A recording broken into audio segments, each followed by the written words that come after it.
आपको कमर के नीचे तेज दर्द होता है? ये दर्द पेट या गुप्तांगों तक फैल जाता है? तो हो सकता है ये यूरेट्रिक स्टोन का संकेत हो।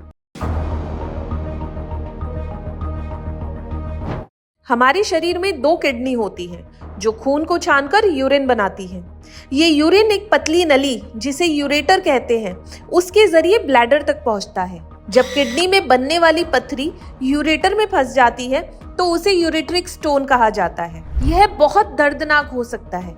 अब जरा यूरेट्रिक स्टोन के लक्षणों को समझते हैं। पीठ या कमर में तेज दर्द, पेशाब में खून आना, जलन के साथ पेशाब आना, उल्टी या मितली, संक्रमण होने पर बुखार और ठंड लगना। अगर किसी इंसान में इस तरह के लक्षण मिलते हैं तो उसकी पुष्टि के लिए कुछ टेस्ट कराए जा सकते हैं, जैसे सीटी स्कैन।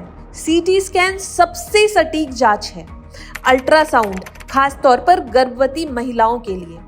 यूरिन टेस्ट संक्रमण या खून की पहचान के लिए। अब बात करते हैं इसके इलाज की। इसके इलाज में पत्थरी पर निर्भर करता है कि पत्थरी कितनी बड़ी है। छोटी पत्थरी या कह लीजिए 5 mm से कम की पत्थरी में दवा और पानी पीने से ये अपने आप निकल सकती है। मध्यम आकार की पत्थरी, इस तरह की पत्थरी कभी कभी दवा से निकलती है और कभी पत्थरी को निकालने के लिए सर्जरी की जरूरत पड़ती है। बड़ी पत्थरी जो 10 mm से भी ज्यादा साइज की हो, आमतौर पर ऑपरेशन की जरूरत पड़ती है। लेजर से पत्थरी तोड़ना एक आधुनिक और प्रभावी उपचार है, जिसका उपयोग खास तौर पर तब किया जाता है जब पत्थरी खुद से बाहर निकलती है या बहुत बड़ी हो जाती है। तब कराई जाती है जब पत्थरी का आकार छोटा से मध्यम हो, यानी 2 से 20 mm तक।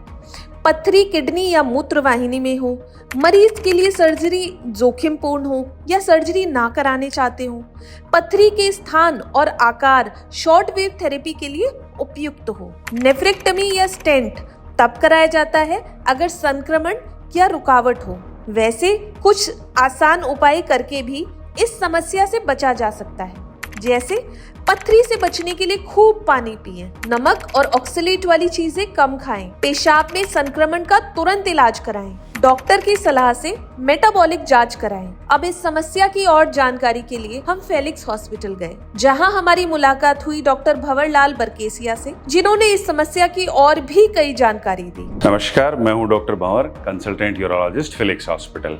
आज हम बात करेंगे कि जो यूरेट्रिक स्टोन्स होते हैं, जो किडनी और ब्लैडर के बीच की जो ट्यूब होती है, उसमें जो स्टोन फंस जाते हैं, उनके लिए क्या करना चाहिए, कब आपको दवा लेनी है, कब आपको सर्जरी के लिए जाना है, क्या क्या डिसाइडिंग फैक्टर्स होते हैं जो ये डिसाइड करते हैं कि आपका कौन सा ट्रीटमेंट चलना है। तो सबसे इंपॉर्टेंट फैक्टर होता है स्टोन का साइज और स्टोन का लोकेशन। अगर स्टोन बहुत बड़ा है या स्टोन बहुत ऊपर है तो कम चांसेज है कि वो दवा से निकलेगा। तो किन किन लोगों को दवा ली जा सकती है, किन किन लोगों को दवा लेनी चाहिए, उसके बारे में कुछ जो साइंटिफिक जो ट्रूथ है उसके बारे में बात करेंगे। स्टोन का साइज 6 to 8 mm तक है।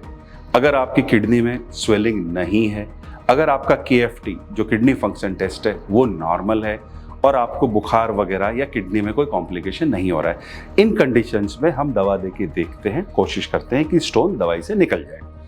जो स्टोन 3 सप्ताह की दवाई के बाद में भी नहीं निकलता है तो फिर हमारे पास जो ऑप्शन रहता है वो सर्जरी का होता है, या ऑलरेडी आपकी किडनी का हाइड्रोनेफ्रोसिस जो बोला जाता है, स्वेलिंग जो बोली जाती है, वो काफ़ी ज़्यादा और किडनी के फंक्शन को ख़राब करने की तरफ जा रही है, तो फिर आपको अर्जेंट सर्जरी की ज़रूरत होती है।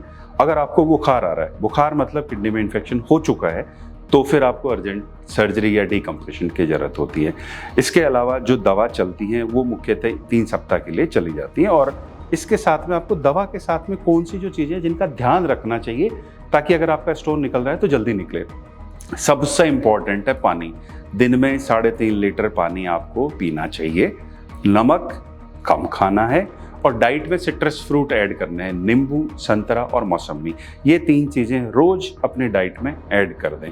इससे आपका स्टोन निकलने में भी हेल्प होगी और दोबारा बनने से रोकने के लिए तो ये बहुत ही ज़्यादा फायदेमंद है। Thank you. यूरेट्रिक स्टोन आम है, लेकिन समय पर इलाज और सावधानी से आप इससे बच सकते हैं। डॉक्टर की अपॉइंटमेंट के लिए दिए गए नंबर 9810455953 पर आज ही संपर्क करें।